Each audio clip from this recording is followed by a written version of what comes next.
اور جب ہم علم اور حکمت کی بات کرتے ہیں تو اللہ سبحانہ تعالیٰ فرماتے ہیں یوت الحکمت من یشاء ومن یوت الحکمہ فقد اوتیا خیرا کثیرا وما یذکر الا اولو الالباب۔ اور ہم جسے چاہتے ہیں حکمت یا دانائی عطا کرتے ہیں، اور یہ دانائی بہت بڑی نعمت ہے، خیر کثیر ہے۔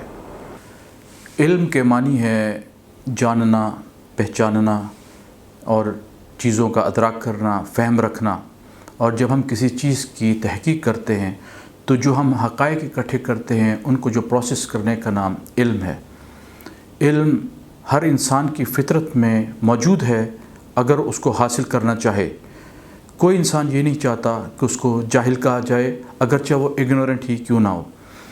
علم کی اہمیت کا اندازہ آپ اس بات سے لگا سکتے ہیں کہ قرآن کریم کی 6000 سے زائد آیات میں جو پہلی 5 آیات نازل ہوئیں جبریل علیہ السلام حضرت محمد صلی اللہ علیہ وسلم پر لے کے آئے، تو ائمہ کرام کا یہ ایک متفقہ ان کا ایگریمنٹ ہے کہ یہ پہلی آیات قرآن کی جو نازل ہوئیں یہ علم کے بارے میں یہی تھیں۔ اقرأ باسم ربک الذی خلق، خلق الانسان من علق، اقرأ وربک الاکرم الذی علم بالقلم، علم الانسان ما لم یعلم۔ پڑھو اے محمد، پڑھو اپنے رب کے نام سے جس نے سب کچھ پیدا کیا، جس نے انسان کو جمع خون سے بنایا اور جس نے انسان کو قلم سے علم دیا۔ یہ رب العزت کی انسان کے اوپر ایک بہت بڑی مہربانی ہے، اس کا احسان ہے کہ اس نے انسان کو علم کی دولت سے نوازا۔ پڑھو اور تمہارا پروردگار بڑا کریم ہے، اور اس نے انسان کو وہ علم دیا جو وہ نہیں جانتا تھا۔ لیکن اللہ تعالیٰ قرآن میں یہ بھی فرماتے ہیں کہ یہ کیا بات ہے کہ تم قرآن میں کچھ احکام کو بجا لاتے ہو، ایکسیپٹ کرتے ہو، پرفارم کرتے ہو، جبکہ دوسروں کو چھوڑ دیتے ہو۔ دین میں مکمل طور پہ داخل ہونے کا مطلب ہی یہی ہے کہ آپ دین کو مکمل طور پہ جس طرح اللہ تعالیٰ نے فرمایا ان تمام احکام کو ایز اٹ از لیں اور پرفارم کریں۔ بہت سی احادیث میں ہمیں معلوم ہوتا ہے کہ اللہ تعالیٰ فرماتے ہیں کہ وہ جس کی بھلائی کا ارادہ رکھتا ہے اس کو دین کا علم عطا کرتا ہے۔ اور ایک اور حدیث میں جب انسان حصول علم کے لیے نکلتا ہے تو فرشتے پر پھیلا دیتے ہیں۔ اس کے علاوہ ایک اور حدیث میں یہ فرمایا گیا کہ انسان جب علم کے لیے سفر کرتا ہے تو تمام مخلوقات آسمانوں پہ اور زمین میں، چیونٹیاں اپنے سوراخوں میں، مچھلیاں سمندر میں، اور تمام مخلوقات اس آدمی کے لیے جو حصول علم کے لیے نکلا ہے اس کے لیے رحمت کی دعائیں کرتے ہیں۔ نبی پاک رحمۃ اللہ عالمین کے پاس 2 آدمیوں کا ذکر کیا گیا، ایک عابد اور ایک عالم۔ تو آپ نے فرمایا کہ عالم کی مثال ایسی ہے جیسے مجھے فوقیت ہو تم میں سے ادنا شخص پر، یعنی کہ نبی کریم کو ادنا ترین کسی علم والے پر جو فوقیت ہے وہ فوقیت عالم کو عابد پہ دی گئی۔ ہزاروں سال کی عبادت سے زیادہ علم حاصل کرنے والا کا مقام ہے۔ ایک اور حدیث میں آتا ہے کہ جب انسان مر جاتا ہے تو اس کے تمام اعمال منقطع ہو جاتے ہیں سوائے 3 کے۔ ایک وہ جو صدقہ جاریہ اس نے کوئی کنواں کھدوایا یا کوئی مدرسہ قائم کیا جس سے لوگوں کو، آنے والی نسلوں کو فائدہ پہنچتا رہا، وہ جاری رہتا ہے۔ اور دوسرا وہ جس نے علم نافع حاصل کیا اور آگے لوگوں کو پھیلایا۔ اور تیسرا وہ شخص جس کی نیک اولاد اس کے حق میں اس کی مغفرت کے لیے دعا کرتی ہے۔ کوئی بھی وہ فارم آف نالج جو ہمیں ڈائریکٹ کرتی ہے، پوائنٹ کرتی ہے ٹورڈز اللہ سبحانہ و تعالیٰ، اور جس سے جنت کا حصول آسان ہوتا ہے، وہ علم کہلاتا ہے۔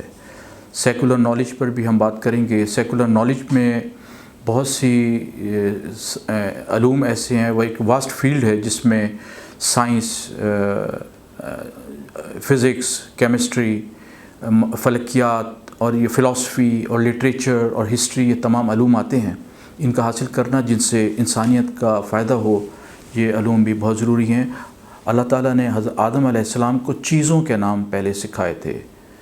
ایک اور مقام پہ اللہ تعالیٰ فرماتے ہیں کہ یہ لوگ قرآن میں غور و فکر نہیں کرتے، کیا ان کے دلوں پہ قفل لگ گئے ہیں؟ جگہ جگہ قرآن میں تدبر کرنے کا، غور و فکر کرنے کا، کائنات پہ، اس ہر چیز پہ حکم دیا گیا ہے۔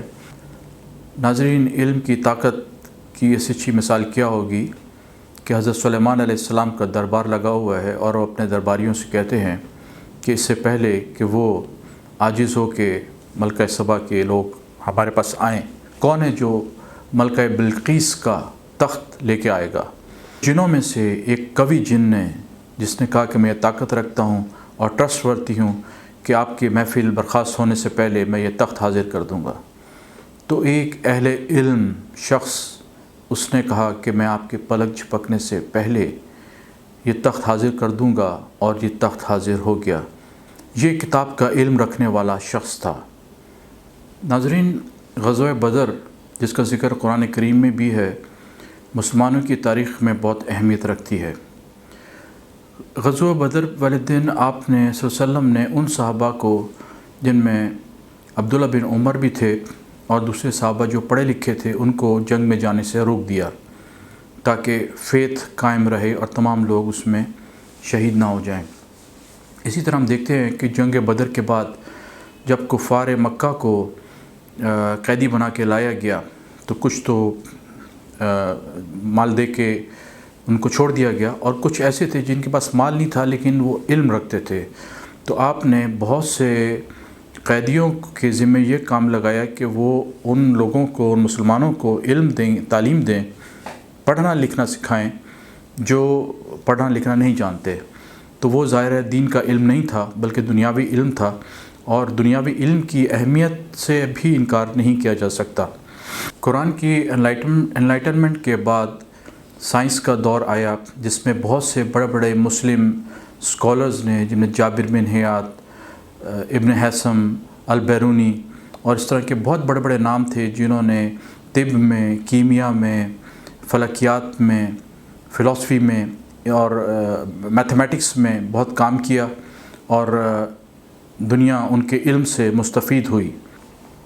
ایک اور مقام پہ اللہ سبحانہ وتعالیٰ فرماتے ہیں، ان شر الدواب عند اللہ الصم البکم الذین لا یعقلون، بے شک اللہ کے نزدیک جانداروں سے بھی بدتر وہ لوگ ہیں جو سمجھ سے کام نہیں لیتے، جو عقل استعمال نہیں کرتے۔ ناظرین، علم حاصل کرنے والے کا جب یہ مقام ہے تو عالم کا کیا مقام ہے؟ علماء انبیاء کے وارث ہیں، یہ بھی ایک حدیث ہے، اور اللہ تعالیٰ کے رسول پاک فرماتے ہیں، اور رسول کریم صلی اللہ علیہ وسلم فرماتے ہیں، الدنیا ملعونہ ملعونہ ما فیہا الی ذکر اللہ وما ولا عالم و متعلم، کہ دنیا پہ لعنت ہے، یعنی ایک ملعون جگہ ہے، سوائے اس کے کہ ذکر اللہ ہو اور وہ جو علم حاصل کر رہا ہے اور جو اس کو علم دے رہا ہے، عالم۔ ان لوگوں کا مقام بہت بلند ہے۔ آج کے لیے اتنا ہی، اجازت دیجیے۔